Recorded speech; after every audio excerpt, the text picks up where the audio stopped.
My name is Bryce Lee. I'm a demi-soloist with Colorado Ballet, and my role is Robert Louis Stevenson. The biggest thing that I would have to say about Robert Louis Stevenson's character is he's the author. He's kind of writing the story and additionally kind of creating the ballet as it's going on. I think that's kind of this interesting sort of degree of, especially because at that point in time when he was writing the story, he was kind of on his deathbed, so to speak, and there was this kind of realization between, the combination of drugs that he was taking and being given, one to deal with pain, but also just to kind of, live in some capacity. There was this weird sort of, okay, am I this Robert Louis Stevenson on the outside, or am I this I'm facing these inner demons kind of deal? And that's kind of, again, where Jekyll and Hyde kind of split, and thus the creation of the story. Everybody has 3 layers to themselves. The first layer being what they want everybody to see, the second layer being what they let close people and close friends see, but then there's this third layer that they really don't let anybody see ever. And it's very much, I feel like this ballet allows for each one of those layers to be broken down, and even this third layer of sort of relatability kind of comes into play, which I think no audience member has quite experienced that in other productions.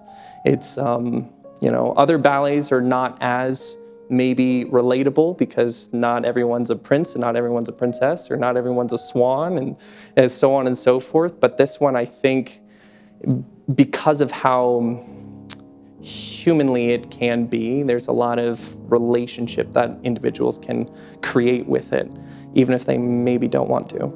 Again, it's him in a lot of ways kind of watching what is being created both by himself, but also kind of like as a, almost like pulled back sort of essence of things, where he's also experiencing what he's creating at the same time. He's not just writing it and not just but he's living in it and kind of finding again that connection of himself with both of the characters, Dr. Jekyll and Mr. Hyde. To add on to that, I think that's the hardest part, is finding when you're first person and then when you're this third person role, and finding these moments of, okay, now I'm facing Hyde and I'm looking him in the eyes, or a reflection of myself, or vice versa.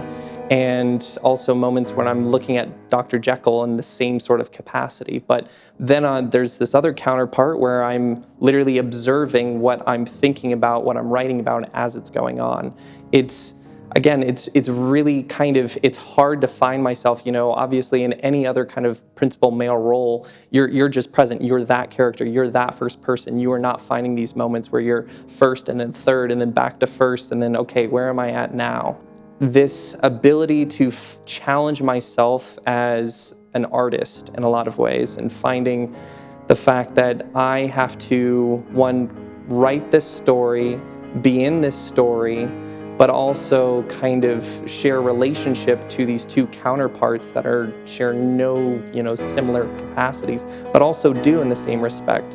It's not for the faint of heart, I'd have to say. It's definitely challenging. It's something I always noted myself as being somebody that was capable of tackling on an artistic role and that had a lot of acting within it, but this is definitely putting it to the test, I'd have to say, in a lot of ways. It's not an easy feat by any stretch. It's definitely challenging myself emotionally and spiritually and artistically. And again, at the end of the day, that's what any dancer really wants to venture into, is facing those challenges as a whole. So I think the audience should expect to feel both intimidated, excited, scared, maybe even a little bit, uncomfortable, but in a not so, oh my gosh, I never want to come back, but I almost want more from it.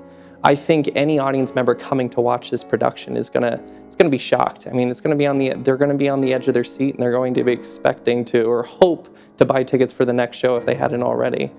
Just because there's just so much to see, and I don't even know if a person can watch it once and get it all in, take it all in. They're gonna have to come back again and again, and maybe one more time.